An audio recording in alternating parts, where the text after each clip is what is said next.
নমস্কার, দেখছেন কলকাতা টিভি। আপনাদের সঙ্গে আমি ইন্দ্রাণী। শুরু করছি চারদিক। প্রথমে যে খবরের দিকে নজর রাখবো, প্রকাশ হলো তৃণমূলের ইস্তেহার এবং 100 দিনের কাজে যেখানে জোর দেওয়া হয়েছে দেশ জুড়ে 100 দিনের কাজ নিশ্চিত হবে, মজুরি হবে 400 টাকা, বাতিল হবে নাগরিকত্ব আইন, কার্যকর হবে না অভিন্ন দেওয়ানি বিধি। বহুবিধ প্রতিশ্রুতি তৃণমূলের 100 পাতার ইস্তেহারে মোদির গ্যারান্টির পাল্টা দিদির 10 শপথ। অর্থাৎ 100 দিনের কাজের উপর বেশি জোর দেওয়া হয়েছে। যে বিনামূল্যে রেশন দেওয়ার কথা সেটাও কিন্তু বলা হয়েছে ইস্তেহারে। বার্ধক্য ভাতা বাড়ানো হয়েছে, বছরে 12,000 টাকা করা হয়েছে। প্রান্তিক জনগোষ্ঠীদের উচ্চশিক্ষার বৃত্তি বাড়ানো হবে, এমনটা কিন্তু ইস্তেহারে প্রকাশ করলো তৃণমূল। দেশ জুড়ে 100 দিনের কাজ নিশ্চিত করা হবে, মজুরি হবে 400 টাকা, বাড়ি বাড়ি রেশন পৌঁছে দেওয়া হবে, প্রতি মাসে 5 কেজি বিনামূল্যে রেশন পৌঁছে দেওয়া হবে। এই বিষয়গুলিতে বিশেষভাবে জোর দেওয়া হয়েছে। বার্ধক্য ভাতা বাড়িয়ে বছরে 12,000 টাকা দেওয়া হবে। আমরা জানি যে সম্প্রতি ইস্তেহার প্রকাশ করেছে বিজেপি এবং সেখানে মোদির গ্যারান্টির কথা উল্লেখ রয়েছে, অর্থাৎ বেশ কিছু গুরুত্বপূর্ণ পয়েন্টস সেখানে বিজেপি তুলে ধরেছে। তারপরও বিজেপির এই ইস্তেহার নিয়ে কটাক্ষ করতে দেখা যায় বিরোধীদের। এবার ইস্তেহার প্রকাশ করলো তৃণমূল। বিস্তারিত কথা বলবো, ফোনে রয়েছেন বিশেষ প্রতিনিধি দেবজ্যোতি ঘোষ। দেবজ্যোতি, একদিকে আমরা দেখলাম মোদির গ্যারান্টি ইস্তেহার, এবার দিদির 10 শপথ এবং বেশ কিছু গুরুত্বপূর্ণ কথা তৃণমূলের ইস্তেহারে থাকলো। দেখো, মমতা বন্দ্যোপাধ্যায়ের পক্ষ থেকে আজকে যে ইস্তেহার তৃণমূল কংগ্রেসের টিম নেতৃত্ব প্রকাশ করলেন তা কিন্তু অত্যন্ত গুরুত্বপূর্ণ এবং যে ইস্তেহার প্রকাশ করেছে একেবারে সাধারণ মানুষের কথা ভেবে জনমোহিনী একটি ইস্তেহার কিন্তু তৃণমূল কংগ্রেসের পক্ষ থেকে প্রকাশ করা হয়েছে এবং তারা বলেছেন যদি ইন্ডিয়া জোট ক্ষমতায় আসে সেই সরকারের কাছে এই বিষয়গুলি তারা তুলে ধরবেন এবং সেগুলি সবকটাই পালন করা হবে। সবচেয়ে অত্যন্ত গুরুত্বপূর্ণ যে বিপিএল তালিকাভুক্তদের 10টি করে গ্যাসের সিলিন্ডার দেওয়া হবে বিনামূল্যে। তাতে যেমন প্রাকৃতিক ভারসাম্য রক্ষা হবে, তেমনি কিন্তু গরিব মানুষরা সুখে থাকবেন এবং খুশিতে থাকবেন। অন্যদিকে আগামী 5 বছর 5 কিলো করে চাল এবং গম দেওয়া হবে এবং প্রতিটি বাড়ির দরজায় যে সেগুলো পৌঁছে দেওয়া হবে। অন্যদিকে 100 দিনের কাজের যে মজুরি বৃদ্ধি প্রায় 400 টাকা করার কথা বলা হয়েছে। এছাড়াও যে আবাস যোজনার যে কথা নিয়ে এতদিন ধরে বিতর্ক চলছিল, কেন্দ্রীয় সরকারের বিরুদ্ধে রাজ্য সরকার একাধিকবার আন্দোলন করেছেন, সেই জায়গাতে 20 লক্ষ মানুষের আবাস যোজনায় বাড়ি করে দেওয়া হবে এবং সেগুলো রাজ্য সরকারই করে দেবেন। এবং তারা যেটা জানিয়েছেন, অঙ্গীকার পত্রে আরো বেশ কিছু ঘোষণা রয়েছে।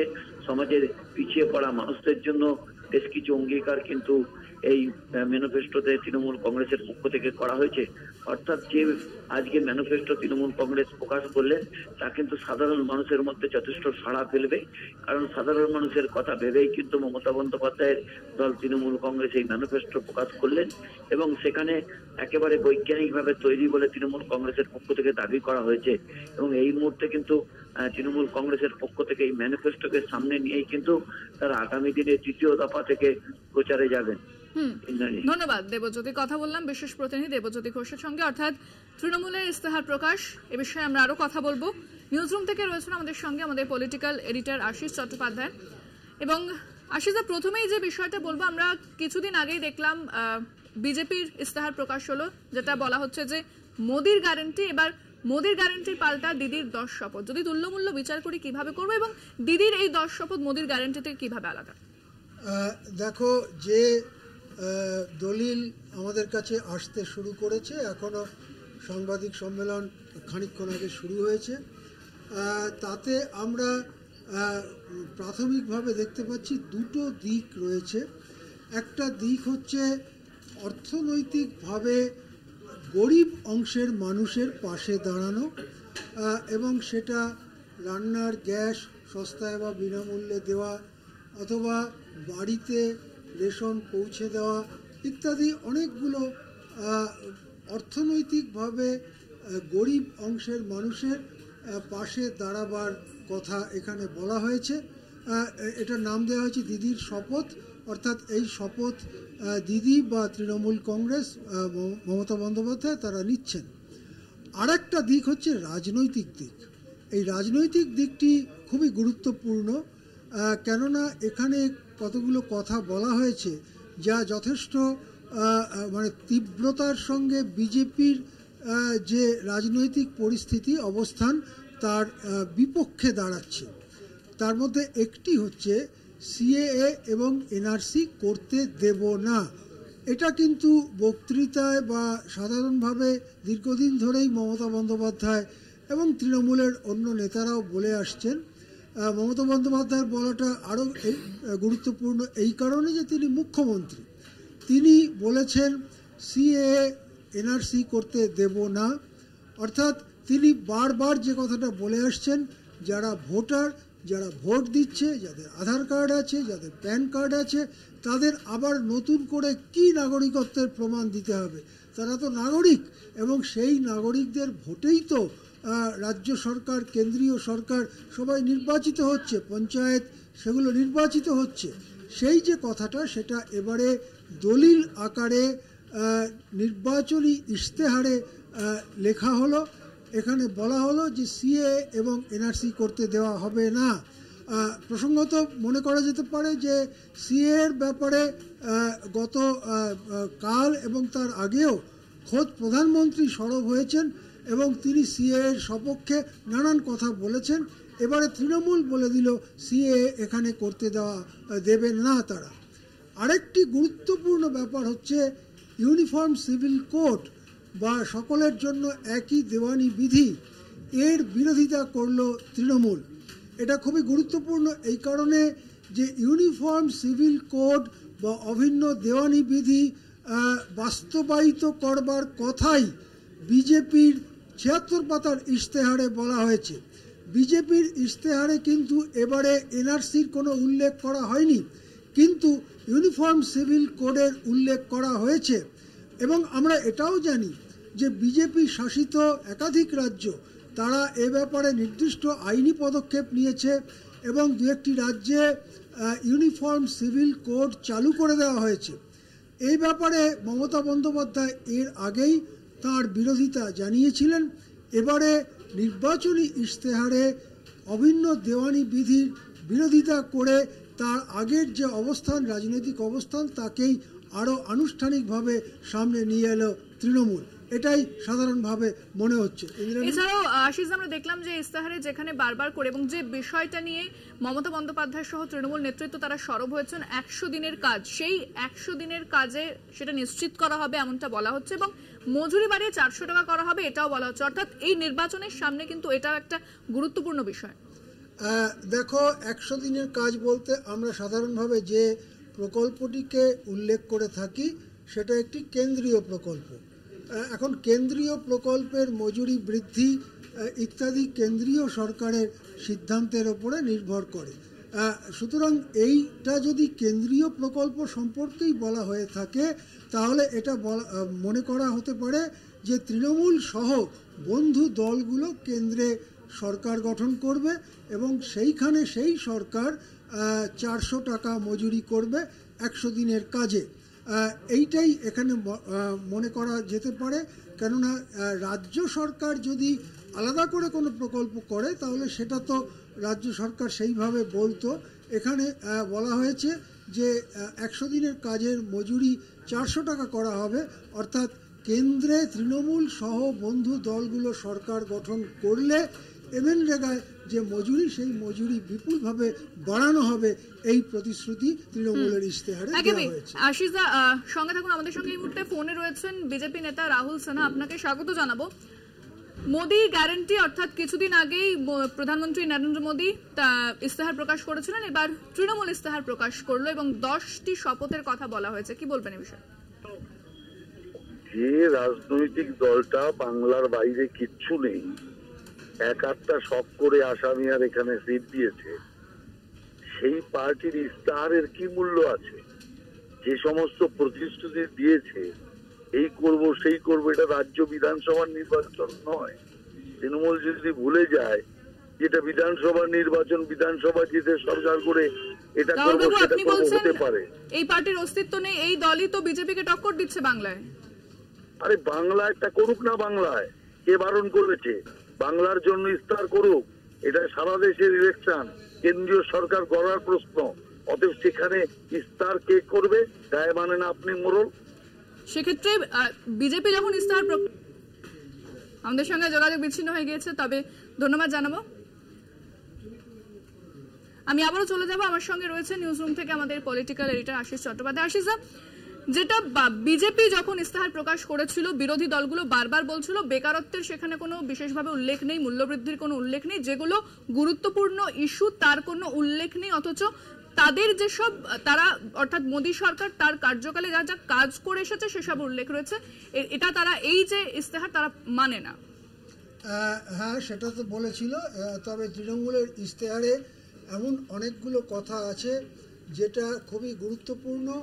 তার মধ্যে একটা হচ্ছে যে গরিব মানুষকে, বিলো পভার্টি লাইন মানুষকে বছরে 10টি করে রান্নার গ্যাসের সিলিন্ডার বিনামূল্যে দেওয়ার প্রতিশ্রুতি তৃণমূল কংগ্রেস দিচ্ছে। অর্থাৎ তৃণমূল কংগ্রেস এবং বন্ধু দলগুলো কেন্দ্রের সরকারে এলে এই কাজটা করবে।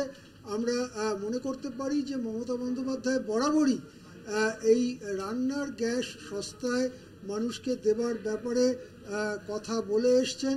যখন 2011-তে রাজ্যে সরকারে এলো তৃণমূল কংগ্রেস, তখন অবশ্য কংগ্রেসের সঙ্গে কোয়ালিশন সরকার ছিল প্রথম দিকে, তখন কেন্দ্রেও তৃণমূল কংগ্রেস ছিল। তখন মনমোহন সিংয়ের সরকার যখন রান্নার গ্যাসের দাম বিপুলভাবে বাড়াবার সিদ্ধান্ত করে এবং সাবসিডাইজড গ্যাসের সংখ্যা পরিমাণ কমিয়ে দেওয়ার সিদ্ধান্ত করে, তখন তার তীব্র বিরোধিতা করেছিলেন মমতা বন্দ্যোপাধ্যায়, তীব্র বিরোধিতা করেছিল তৃণমূল দল, এবং ওই বিরোধিতার জেরে শেষ পর্যন্ত খুচরো ব্যবসায় বিদেশি প্রত্যক্ষ বিনিয়োগের ইস্যুকে সামনে রেখে, আরও কতগুলো ইস্যুকে সামনে রেখে শেষ পর্যন্ত কেন্দ্রীয় সরকার থেকে বেরিয়ে এসেছিল তৃণমূল কংগ্রেস। সুতরাং আজকে আবার একটা লোকসভা নির্বাচনের সামনে দাঁড়িয়ে আছে দেশ। সেখানে যদি তৃণমূল কংগ্রেস এবং বন্ধু দলগুলো কেন্দ্রে ক্ষমতায় আসে, তাহলে রান্নার গ্যাস 10টি বিনামূল্যে বিপিএল ভুক্ত মানুষকে দেবার যে কথা বলা হয়েছে সেটা খুবই গুরুত্বপূর্ণ একটা ঘোষণা তৃণমূল কংগ্রেসের পক্ষ থেকে করা হয়েছে। এছাড়াও বিভিন্ন ঘোষণা যেগুলো দুয়ারে রেশন পৌঁছে দেওয়া ইত্যাদি, সেগুলো গরিব মানুষের পক্ষে খুবই সহায়ক হবে বলে বিশেষজ্ঞরা মনে করছে। ইন্দ্রাণী, একেবারে অনেক ধন্যবাদ। আমাদের সঙ্গে সরাসরি এই মুহূর্তে নিউজরুম থেকে ছিলেন আমাদের পলিটিক্যাল এডিটর আশিস চট্টোপাধ্যায়। অর্থাৎ যে ইস্তেহার প্রকাশ করা হয়েছে তৃণমূলের পক্ষ থেকে, যেখানে বেশ কয়েকটি গুরুত্বপূর্ণ বিষয়ের কথা বলা হচ্ছে, যে প্রান্তিক। আমাদের সঙ্গে এই মুহূর্তে ফোনে রয়েছেন কংগ্রেস নেতা প্রদীপ ভট্টাচার্য, আপনাকে স্বাগত জানাবো। কিছুদিন আগেই বিজেপি ইস্তেহার প্রকাশ করেছিল, মোদির গ্যারান্টি বলা হচ্ছিল সেই ইস্তেহারকে, এবার তার পাল্টা হচ্ছে তৃণমূল ইস্তেহার প্রকাশ করলো এবং দিদির শপথ বলা হচ্ছে, কি বলবেন? না, সে উনি শপথ নিতে পারেন বা ওনার পার্টি ওনার নামে শপথের কথা বলতে পারেন, সেই নিয়ে আমার কিছু বলার নেই। কিন্তু তিনি তো ইন্ডিয়া জোটের বাইরে আছেন কি আছেন না এটা একটু পরিষ্কার করুন। তিনি তো পশ্চিমবাংলায় ইন্ডিয়া জোটের সঙ্গে নেই। সুতরাং এখানে তো তিনি আমাদের সঙ্গেই লড়াই করছেন, সিপিএম এর সঙ্গে লড়াই করছেন, আবার দিল্লিতে উনি বলছেন ইন্ডিয়া জোটের সঙ্গে থাকবেন। তাহলে ইন্ডিয়া জোটের মূল শরিক যে জাতীয় কংগ্রেস কিংবা বামফ্রন্ট যে কথাগুলো বলছে সেইগুলোকে তিনি কতখানি গুরুত্ব দিচ্ছেন সেটাও তো একটা প্রশ্ন এসে দাঁড়াচ্ছে। তাই আমার যেটা মনে হচ্ছে যেটা ওদের পার্টি লেভেলে ওরা ওদের সিদ্ধান্তের কথা বলতে পারেন, তাতে আমাদের নিমেষে একটু মাথা ঘামান। ধন্যবাদ। আমরা কথা বললাম কংগ্রেস নেতা প্রদীপ ভট্টাচার্যের সঙ্গে।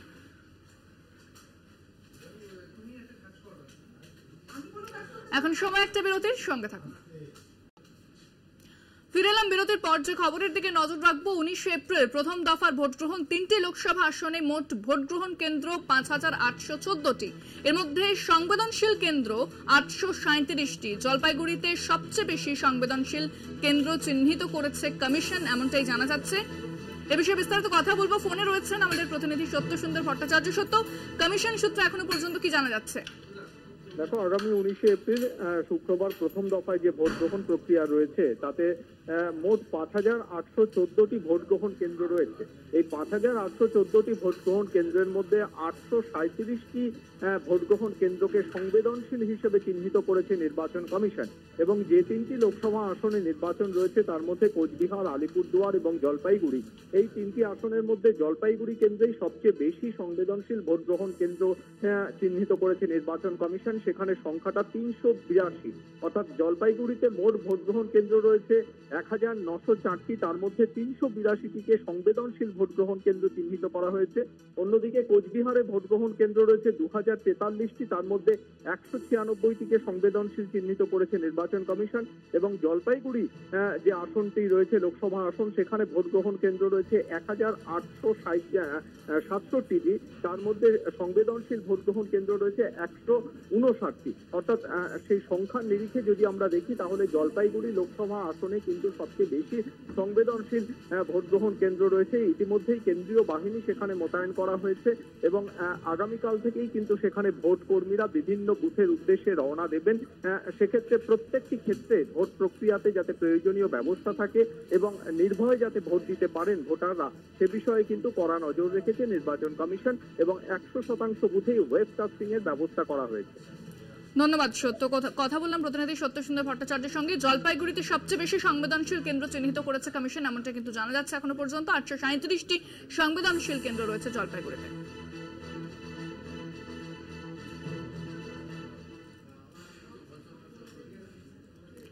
ভোটের মুখে জমজমাট রামনবমী। নিউটাউনে শোভাযাত্রার উদ্বোধন করেন শুভেন্দু অধিকারী। রামনবমী পালন হয় জেলায় জেলায় বিজেপির মিছিল, পিছিয়ে নেই তৃণমূলও। পুজো শোভাযাত্রায় রঙিন রামনাম। দেখাচ্ছি আপনাদের বিভিন্ন জায়গার ছবি। সকাল থেকে চলে রামনবমী পালন। শুভেন্দু অধিকারী তিনি উদ্বোধন করেন রামনবমীর। অন্যদিকে সুকান্ত মজুমদার তিনিও সামিল হন রামনবমী পালনে। পিছিয়ে নেই তৃণমূল। রামনবমীতে পুজো দেন দেব।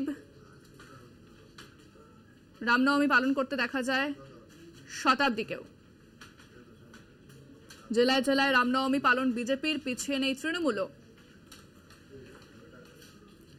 বালুরঘাটে সুকান্ত মজুমদারের রামনবমীর মিছিল এই মুহূর্তে দেখতে পাচ্ছেন এবং অন্যদিকে শুভেন্দু অধিকারী তিনিও সকালে রামনবমীর মিছিলে সামিল হন নিউটাউনে। সিউড়িতে শতাব্দী রায় তিনি রামনবমীর মিছিলে সামিল হন। ঘাটালে দেখা যায় রামনবমীর পুজো করতে দেবকে এবং তিনি জয় শ্রীরাম ধ্বনিও দেন।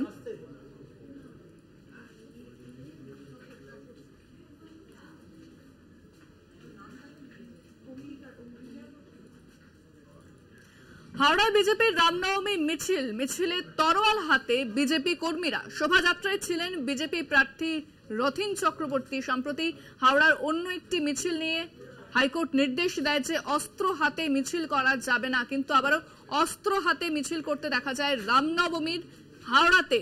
দেখতে পাচ্ছেন সেই ছবি। শর্ত সাপেক্ষে অনুমতি যদিও দেওয়া হয়েছে আদালতের পক্ষ থেকে যে কোনো রকম অস্ত্র ব্যবহার করা যাবে না। বিস্তারিত কথা বলবো, ফোনে রয়েছেন প্রতিনিধি জগন্নাথ সামন্ত। জগন্নাথ, যে নির্দেশ দেওয়া হয়েছিল আদালতের পক্ষ থেকে যে অস্ত্র হাতে মিছিল করা যাবে না, হাওড়াতে দেখা যাচ্ছে যে অস্ত্র হাতেই মিছিল হচ্ছে রামনবমীর।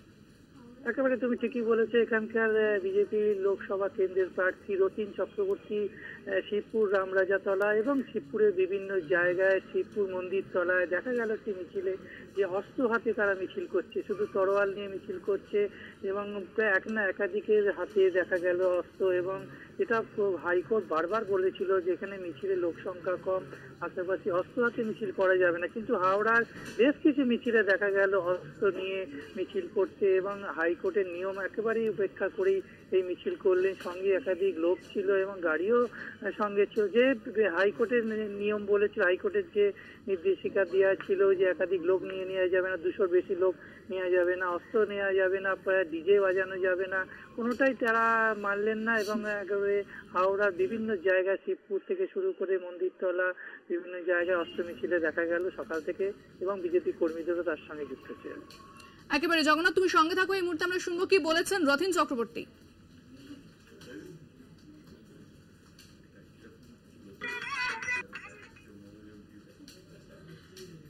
निधन होता है तो ये इस अस्त्रों का शक्ति का पूजा होता है और असुर का और खराब चीज का निधन होता है। तो इस चीज में हम लोग श्री रामचंद्र पुरुषोत्तम जी तांड उनको पाँव में यही प्रार्थना रहेगा, देश में शांति आए, प्रतिष्ठित हो, हर घर में समृद्धि आए। और यशस्वी प्रधानमंत्री जी ने जो काम किया है, जो राम लाला को फिर अयोध्या में बैठा कर दुनिया में कंपित हो गया है, दुनिया उनका पाँव में चले आए।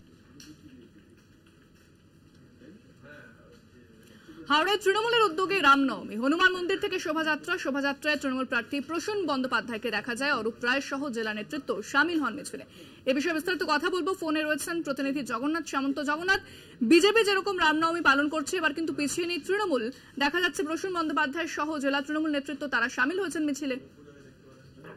হ্যাঁ, একেবারে ঠিকই বলেছো যে আজকে সকাল থেকে দেখা গেল তৃণমূল কর্মীবৃন্দ এবং নেতাদের সঙ্গে সকালবেলায় রামনবমী মিছিলের অংশগ্রহণ করেছেন এবং বাইলুরে হনুমান মন্দির থেকে তারা শুরু করে এবং রেলুয়া যে মধ্য হাওড়া বজরংবলী মন্দির সেখানে শেষ করে। অর্থাৎ এই মিছিলে দেখা গেল খুব সুসজ্জিত ভাবে একেবারে ঢাক ঢোল বাজিয়ে মিছিল শুরু করলে, যেখানে উপস্থিত ছিলেন মন্ত্রী অরূপ রায় এবং সায়নী ঘোষও পরের দিকে আসে এই মিছিলে যোগদান করে। এবং হাওড়া লোকসভা কেন্দ্রে তৃণমূলের প্রার্থী প্রসূন বন্দ্যোপাধ্যায় ছিলেন এবং বালির বিধায়ক ডক্টর রানা চট্টোপাধ্যায়, বলা যেতে পারে প্রচুর মানুষজনকে নিয়ে আজকে রামনবমী মিছিলে অংশগ্রহণ করেছে। তোমাকে বলে রাখতে পারি 17টি রামনবমী মিছিল আজকে হাওড়ায় সকাল থেকে হচ্ছে এবং বিকেলের পরেও আবার অনেকগুলো মিছিল রয়েছে। তবে তৃণমূলের তরফ থেকে আজকে বিশাল বড় রামনবমী মিছিল বেলুর অঞ্চল জুড়ে, মধ্য হাওড়া জুড়ে তারা সাধারণ মানুষও যেরকম এখানে ছিল, পাশাপাশি প্রচুর ভক্তরা তারা বেরিয়েছিল দেখার জন্য। একবারে তুমি মিছিলটা দেখতেই বুঝতে পারবে খুব কালারফুল এবং সুসজ্জিত ভাবে ঢাক ঢোল নিয়ে রামনবমী রামলালার একটি ঘোড়ার গাড়িও করা হয়েছিল, সেই ঘোড়ার গাড়ি করে নিয়ে যায় এবং তার সঙ্গে সঙ্গে বলা যেতে পারে জনসংযোগ এবং ভোট প্রচারও করে নিলেন প্রসূন বন্দ্যোপাধ্যায়। ধন্যবাদ জগন্নাথ। কথা বললাম প্রতিনিধি জগন্নাথ সামন্তের সঙ্গে।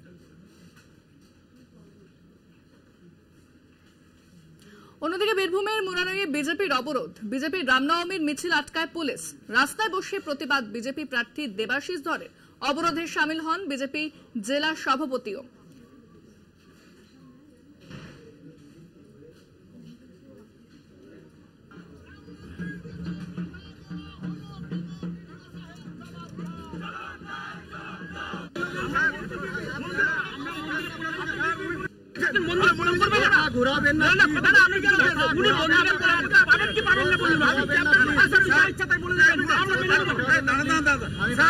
আমি একটা কথা বলি, আমরা কোনো ক্যাম্পেইন করবো না, আমাদেরকে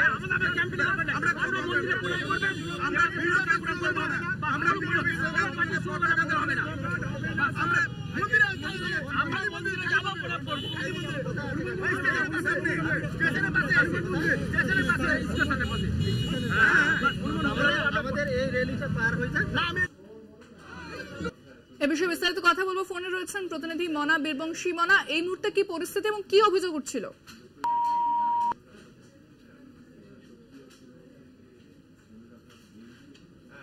বীরভূম জেলার বিভিন্ন অঞ্চলে তুমি যদি দেখো, বোলপুর, সিউড়ি, রামপুরহাট বিভিন্ন এলাকাতেই শাসক বিরোধী দুই শিবিরই কিন্তু রামনবমীর মিছিলে কিন্তু হেঁটেছিল। দেখো, যেটা অভিযোগ বিজেপির তরফ থেকে বিজেপির প্রার্থী দেবাশিস ধর এবং ধ্রুব সাহা যেটা অভিযোগ করছেন, সাংগঠনিক জেলার বিজেপির সভাপতি, তারা যেটা বলছেন যে এদিন তারা নলহাটিতে প্রথমে একটি রামনবমীর মিছিলে তারা কিন্তু অংশগ্রহণ করেছিলেন। পরবর্তী পর্যায়ে তারা আবারও মুরারই যাচ্ছিল, তারা একটা প্রসেশন করেই তারা কিন্তু মুরারই যাচ্ছিল, কিন্তু যে মিছিলে তাদের যোগদান করার কথা তার আগেই মুরারয়ে সেখানে মুরারই থানার যিনি ওসি রয়েছেন এবং সংশ্লিষ্ট বিডিও তাদের কিন্তু সেই প্রশ্নটা আটকায় এবং বলে যে সেই মিছিলে যোগ দেওয়া হবে না। খুব স্বাভাবিকভাবেই দেখো, এই প্রার্থী দেবাশিস ধর বিজেপির তার সঙ্গে ধ্রুব সাহার সাথে পুলিশের কিন্তু বাকবিতণ্ডা জড়িয়ে পড়ে, সেখানে একটা চূড়ান্ত উত্তেজনার পরিবেশ তৈরি হয়। পরবর্তী পর্যায়ে আমরা দেখি যে প্রতিবাদে দেবাশিস ধর বিজেপি প্রার্থী, ধ্রুব সাহা বীরভূম সাংগঠনিক জেলা সভাপতি এবং তাদের কার্যকর্তা মিলিয়ে মুরারইয়ের যে রাস্তা, সেই রাস্তায় রোড ব্লক করে তারা কিন্তু সেখানে অবরোধ হয়ে বসে পড়ে। দীর্ঘক্ষণ ধরে তারা কিন্তু অবরোধ চালায়। তার পরবর্তী পর্যায়ে আমরা অবশ্যই বিজেপির সাথে কথা বলেছিলাম, দেবাশিস ধরের সাথে কথা বললাম। তিনি যেটা বলছেন যে পুরো অনৈতিক ভাবে পুলিশ আটকে দিচ্ছে, পুলিশ শাসক দলের, এ রাজ্যে শাসক দলের দলদাসে পরিণত হচ্ছে, তাই আমাদের বিভিন্ন অনুষ্ঠানে অংশগ্রহণ করতে দেওয়া হচ্ছে না। আমরা এই বিষয়টি নিয়ে কলকাতা হাইকোর্টে রিট পিটিশন করব এবং জানার চেষ্টা করব যে সংবিধানের কোন ধারায় কোন নিয়মে আমাদেরকে আটকে দেওয়া হয়েছে।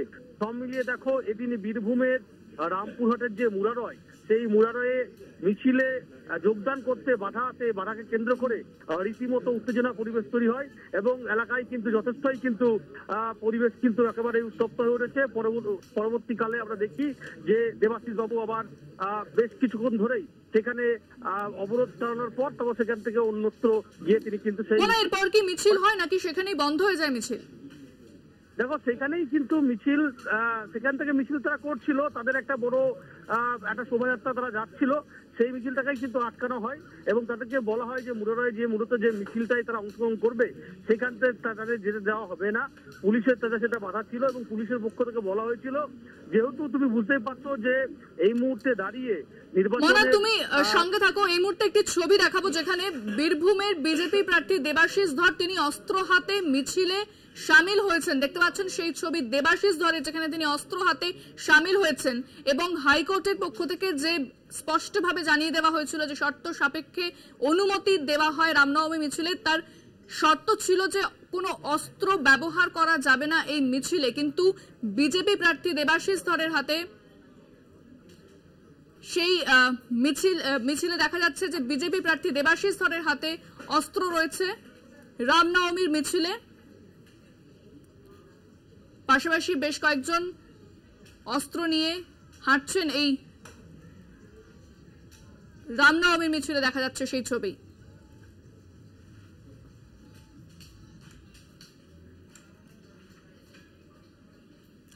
অন্যদিকে অস্ত্র হাতে মিছিল রামপুরহাটেও বেশ কয়েকটি ক্লাবের উদ্যোগে রামনবমীর মিছিল, তরোয়াল হাতে মিছিলে নাচতে দেখা গেল মহিলাদের। অর্থাৎ এরপর রামপুরহাটেও কিন্তু একই ছবি, যেখানে তরোয়াল হাতে নাচছেন মহিলারা। দেখতে পাচ্ছেন সেই ছবি রামপুরহাটে বেশ কয়েকটি ক্লাবের উদ্যোগে সেই মিছিলের আয়োজন করা হয়েছিল।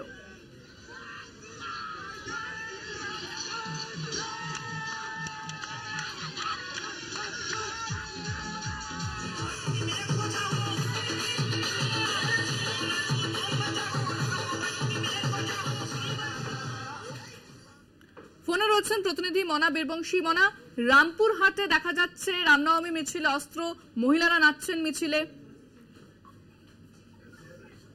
একদমই তাই। দেখো ইন্দ্রাণী, তুমি জানো যে কলকাতা হাইকোর্টের নির্দেশ রয়েছে, মহামান্য আদালতের নির্দেশ রয়েছে, যেহেতু নির্বাচন ঘোষণা হয়েছে, নির্বাচনের বিধিনিষেধ রয়েছে যে যেখানে কোন রকম বিশৃঙ্খল বা অপ্রীতিকর কোন রকম ঘটনা যাবে না, বা কোন রকম সমাজ ব্যবস্থায় যাতে কোন রকম অশান্তির পরিবেশ তৈরি হয় সেরকম ধরনের কিছু কাজ করা যাবে না। ঠিক সেই জায়গায় দাঁড়িয়ে মানে আদালত অবমাননা বলা যেতে পারে, অন্যদিকে নির্বাচনী যে বিধি সেটা ভঙ্গ বলা যেতে পারে। দেবাশিস ধরকে দেখা গেল ঠিক সেরকমই একটা চিত্রে। দেখো তুমি জানো যে ছবি আমরা মূলত কলকাতা টিভির পর্দায় এই মুহূর্তে দাঁড়িয়ে দেখাচ্ছি, সেটি হচ্ছে রামপুরহাট শহরের ছবি।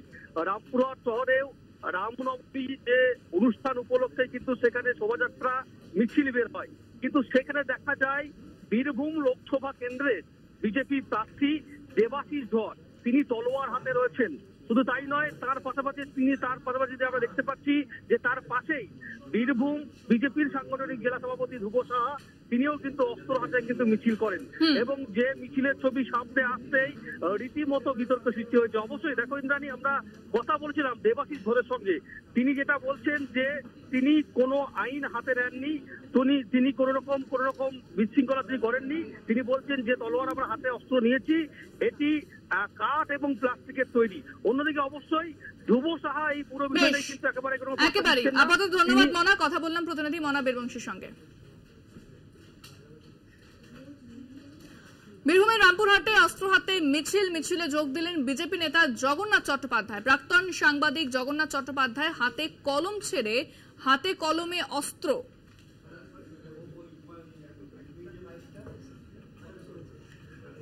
দেখতে পাচ্ছেন সেই ছবি, যেখানে মিছিলে যোগ দিলেন বিজেপি নেতা জগন্নাথ চট্টোপাধ্যায়।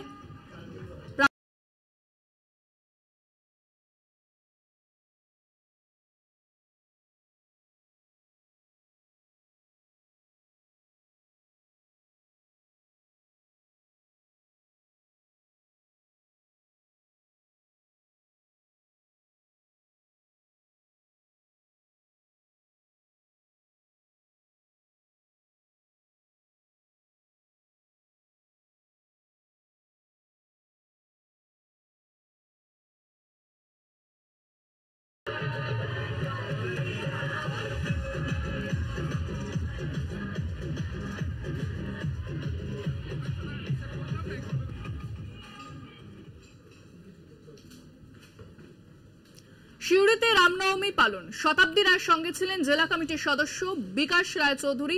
রামনবমী কারো একার নয়, ওদের জয় শ্রীরাম স্লোগানের সঙ্গে আমাদের তফাৎ আছে, মন্তব্য বীরভূমের তৃণমূল প্রার্থী শতাব্দী রায়ের। সিউড়িতে রামনবমী পালন করতে দেখা যায় সকাল থেকে বীরভূমের তৃণমূল প্রার্থী শতাব্দী রায়কে। তিনি বলেন যে রামনবমী কারোর একা নয়, প্রত্যেকেই রামনবমী পালন প্রত্যেকেরই অধিকার রয়েছে। এ বিষয়ে বিস্তারিত কথা বলবো, ফোনে রয়েছেন আমাদের প্রতিনিধি ঋতুভাস চট্টোপাধ্যায়। ঋতুভাস, বীরভূমের তৃণমূল প্রার্থী শতাব্দী রায় তিনিও রামনবমী মিছিলে যোগদান করেন এবং পুজো সারেন সকাল সকাল। একদমই, দেখো রামনবমীর সকাল থেকে কিন্তু কার্যত মানুষের উচ্ছ্বাস ছিল বাঁধ ভাঙা, আর সেই উচ্ছ্বাসেই কিন্তু সামিল হতে দেখা গেল তৃণমূল বিজেপি দুই দলকেই। আজ সকালে দেখা যায় শতাব্দী রায় সিউড়ি চৈতালি মোড়ের যে হনুমান মন্দির, সেই বজরংবলী মন্দিরে এসে পুজো দেন এবং তারপরে কিন্তু তিনি শোভাযাত্রায় যোগ দেন। ঠিক তারপরেই আমরা দেখতে পাই দুবরাজপুরে কিন্তু তৃণমূল বিজেপি একত্রিত হয়ে হাতে হাত মিলিয়ে মিছিল করে, তারপরে সেই ছবি দেখা যায় সিউড়িতেও। এবং এরপরে এই যে পুজো দেওয়ার পরে কিন্তু শতাব্দী রায় যখন সংবাদ মাধ্যমের মুখোমুখি হন, তখন তিনি বলেন, তখন সাংবাদিকদের তরফ থেকে তখন একটা প্রশ্ন করা হয় যে রামনবমী নিয়ে বিজেপি হাতিয়ার করেছে, বিজেপি এটাকে হাতিয়ার করে ভোট প্রচার করতে চাইছে। তখন শতাব্দী রায় বলেন যে রামনবমী কারোর একার নয়, কারোর পিতৃদেবের নয়, এটা করার অধিকার সকলের আছে, আর আমি নিজেও ছোট থেকে রামের পুজো করে আসি। পাশাপাশি তিনি বলেন যে বিজেপির যে জয় শ্রীরাম সেটা তারা চেঁচিয়ে বলে, আমি জয় শ্রীরাম বলি নমনীয় ভাবে, আর এটাই আমাদের সংস্কৃতি। দেখো সব মিলিয়ে ভোটের আঙিনায়, লোকসভা ভোটের আঙিনায় যে রামনবমী একটা বড় হাতিয়ার হয়ে দাঁড়িয়েছে, এটা কিন্তু আর বলার অপেক্ষা রাখে না। সেক্ষেত্রে মানুষের কি প্রতিক্রিয়া ছিল ঋতুভাস? মানুষ কিন্তু আজকে এই দিনে কোন রাজনৈতিক দলমত নির্বিশেষে কিন্তু স্বেচ্ছায় গা ভাসিয়েছিল এই আনন্দ উৎসবের। প্রত্যেকটা যে শোভাযাত্রা, সেখানে কিন্তু সমস্ত রকমের সাধারণ কর্মী সমর্থকদের দেখা গিয়েছে, যেমন বিজেপি, তৃণমূল, কংগ্রেস, প্রত্যেকে সবাই কিন্তু এই শোভাযাত্রায় কিন্তু পায়ে পা মিলিয়েছে, প্রত্যেকে। একেবারে ধন্যবাদ ঋতুভাস, কথা বললাম প্রতিনিধি ঋতুভাস চট্টোপাধ্যায়ের সঙ্গে।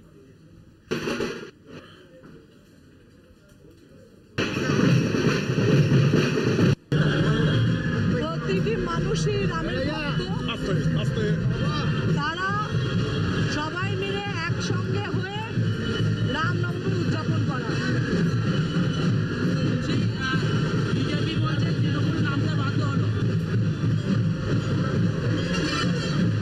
কারুর পিতৃদেবের, রাম কারুর পিতৃদেবের নয় না, তো রাম সবার, যা বাধ্য হলো কিচ্ছের বাধ্যতা। আমি আমার ভগবানকে যদি পুজো করি, আমি যদি কোনো ঠাকুরকে মানি, বাধ্যবাধকতা দিলে সবাই নিজেদের ভালোবাসা করে।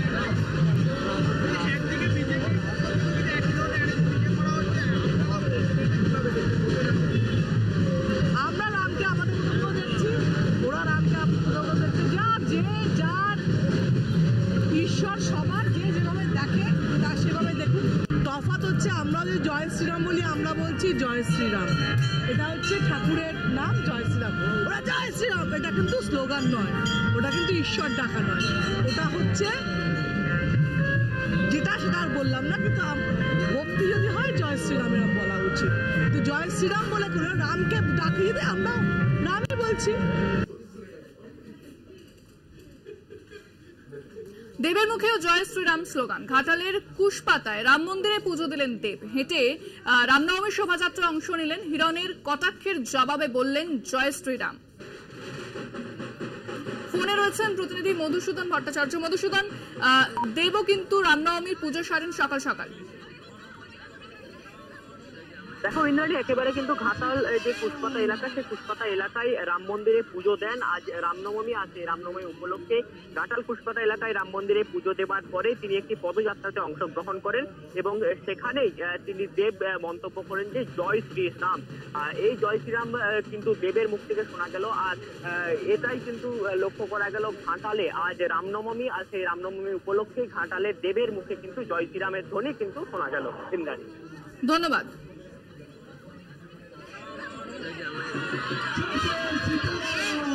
তো আমার মনে হয় কি, যে কোনো শুরুতে ঠাকুরের আশীর্বাদ, ভগবানের আশীর্বাদ এবং ভক্তদের সঙ্গে মেলামেশা ডেফিনেটলি একটা ইন্সপিরেশন, একটা মোটিভেশন দেয়।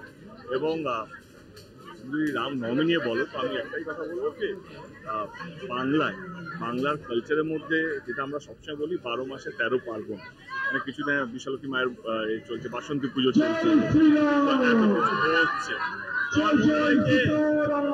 যে কোনো ধর্ম শান্তির বার্তা শেখায়, যে কোনো ধর্ম সবাইকে নিয়ে চলা শেখায়।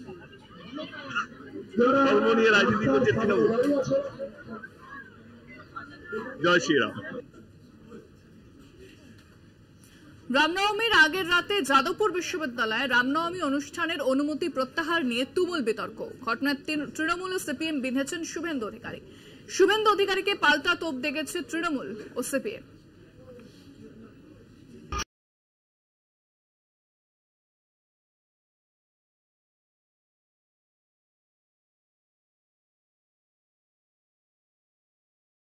রামনবমীর অনুষ্ঠান, যাকে ঘিরে বিতর্ক, রাজনৈতিক চাপানুতোর। গত 12 এপ্রিল ক্যাম্পাসের 26 জন পড়ুয়া কর্তৃপক্ষের কাছে আবেদন করেন। পড়ুয়ারা জানান অনুষ্ঠান চলাকালীন কোনো ধর্মীয় শোভাযাত্রা হবে না, মাইক বাজানোও হবে না, বা বহিরাগতদের বিশ্ববিদ্যালয় ক্যাম্পাসে প্রবেশ করতে দেওয়া হবে না। অনুষ্ঠানের অনুমতি দেয় কর্তৃপক্ষ। বিশ্ববিদ্যালয় কর্তৃপক্ষের কাছে বেশ কিছু পড়ুয়া অভিযোগ করেন অনুমতি না নিয়েই তালিকায় তাদের নাম রয়েছে। বেশ কিছু ছাত্র সংগঠন এর বিরোধিতাও করে।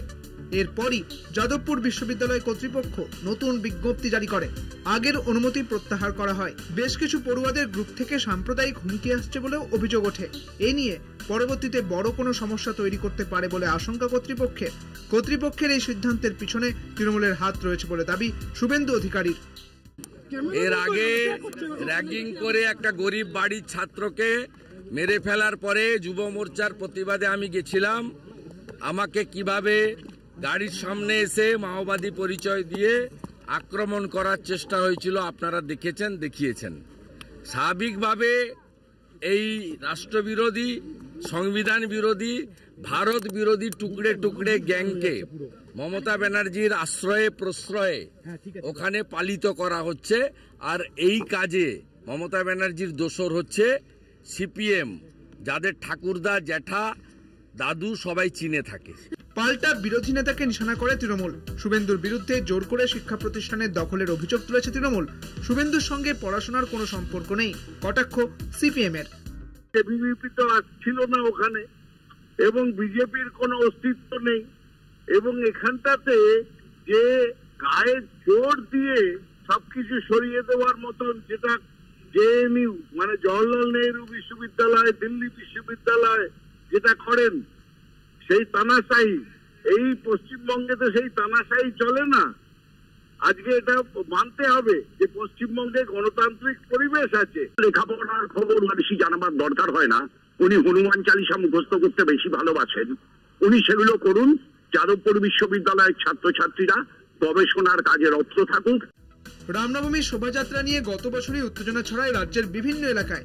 সেই গন্ডগোলের জের পৌঁছয় আদালত অবধি। ফলে লোকসভা নির্বাচনের আগে রামনবমী নিয়ে অতিরিক্ত সতর্ক প্রশাসন। এই আবহে রামনবমীর অনুষ্ঠানের অনুমতি ও অনুমতি প্রত্যাহার নিয়ে সরগরম যাদবপুর ক্যাম্পাস। কলকাতা টিভি। আসছে পরের খবরে। অসমের শিলচরে বিজেপিকে নিশানা মুখ্যমন্ত্রী মমতা বন্দ্যোপাধ্যায়ের। আজকের দিনে ওরা দাঙ্গা করতে চায়, দাঙ্গা করে ভোটে ফায়দা নিতে চায়।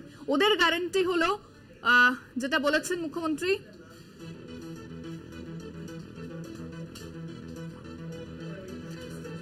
আজকের দিনে ওরা দাঙ্গা করতে চায়, এমনটাই বলেছেন মুখ্যমন্ত্রী। দাঙ্গা করে ভোটে ফায়দা নিতে চায়। ওদের গ্যারান্টি হলো দাঙ্গা করো, এবার ট্রায়াল দিতে এসেছি, ফাইনাল বাকি হ্যাঁ। অসমের শিলচর থেকে এই বার্তা দিয়েছেন মুখ্যমন্ত্রী মমতা বন্দ্যোপাধ্যায়। কি বলেছেন তিনি, শোনাবো আপনাদের। আর আজকের দিনে ওদের দাঙ্গা করার পরিকল্পনা আছে। সাবধানে থাকবেন, সতর্ক থাকবেন। দাঙ্গা করে ভোটে ফয়দা লুটতে চায়। দাঙ্গা করা ছাড়া, মিথ্যে কথা বলা ছাড়া, ভাওতা ছাড়া বিজেপির আর কোনো গ্যারেন্টি নেই। ওদের একটাই গ্যারেন্টি, দাঙ্গা করো, ভোট লোটো, সংখ্যালঘুদের পেশো, বাঙালিদের পেশো, ছাত্র যৌবনের সর্বনাশ করে দাও। আমি এসছি এটুকু বলতে, এটা তো আমার জাস্ট ট্রায়াল, ফাইনাল আভি বাকি হ্যায়। আসামে আমি ট্রায়াল দিতে এসছি, ফাইনাল খেলতে আসবো আবার। দেখা হবে কি লোকসভায় খেলা হবে, লোকসভায় খেলা হবে। আমরা এই বিষয়ে কথা বলেছিলাম রাজ্য বিজেপির মুখপাত্র শ্রমিক ভট্টাচার্যের সঙ্গে, কি বলেছেন তিনি শোনাব আপনাদের।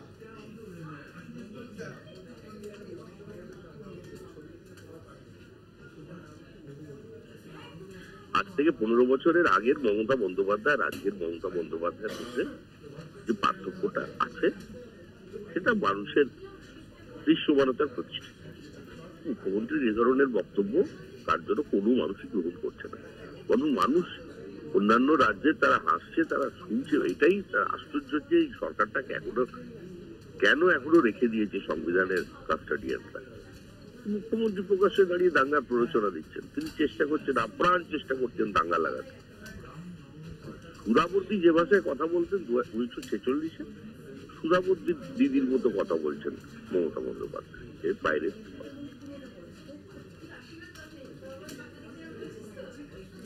রামনবমীতে সেজে উঠল অযোধ্যা, রাম মন্দিরে রামলালার মূর্তিতে সূর্য তিলক। বিমান থেকেই ভিডিও দেখলেন মোদী। সূর্য তিলক আমাদের দেশকে অনুপ্রাণিত করবে, সোশ্যাল মিডিয়ায় পোস্ট করেছেন প্রধানমন্ত্রী নরেন্দ্র মোদী। এ বিষয়ে বিস্তারিত কথা বলবো। নিউজ রুমে রয়েছেন আমাদের সঙ্গে আমাদের পলিটিক্যাল এডিটর আশিস চট্টোপাধ্যায়। আশিস, আমরা দেখলাম যে সূর্য তিলক রামনবমীর দিনে রাম মন্দিরে এবং রামলালার মূর্তিতে যেভাবে করা হলো, এবং সেটা নিয়েও কিন্তু পোস্ট করেছেন প্রধানমন্ত্রী। হ্যাঁ, আমরা সেটা লক্ষ্য করলাম। রামনবমীর দিনে অযোধ্যার সদ্য উদ্বোধন হওয়া রাম মন্দিরে একটি বিশেষ ব্যবস্থা, বৈজ্ঞানিক ব্যবস্থা করে একটি নির্দিষ্ট সময়ে সূর্যের আলোকে কনসেন্ট্রেট করে ছোট করে শিশু রামের মূর্তি যা রয়েছে ওখানে, যা প্রতিষ্ঠিত হয়েছে, তার কপালে এনে ফেলা হয়েছিল এবং কয়েক মিনিট সেই সূর্যের আলো সেখানে রাখা হয়েছিল এবং সেটিকেই ভক্তি ভরে দেখছেন প্রধানমন্ত্রী নরেন্দ্র মোদী। এই ধরনের ভিডিও খুব যত্ন করে ভিডিও তুলে সেটা আবার সামাজিক মাধ্যমে দেওয়া হয়েছে যাতে আমরা সকলেই দেখতে পাই। এবং এরকম একটা প্রচার চলছে, এটা নাকি একটা দৈবী আলো বা একটা ঐশ্বরিক আলো, কিন্তু আমরা সকলেই বুঝতে পারছি যে এটাকে বৈজ্ঞানিকভাবে আয়না এবং লেন্সের মাধ্যমে আলোটি এনে ফেলা হয়েছে এবং সেই আলোটি কয়েক মিনিট স্থায়ী হয়েছিল।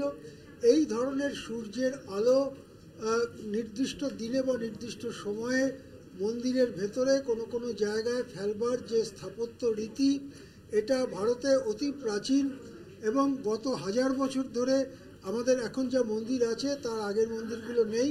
যা 2-4টে মন্দির আছে আমরা দেখেছি এই ধরনের স্থাপত্য রীতি ভারতে চালু আছে।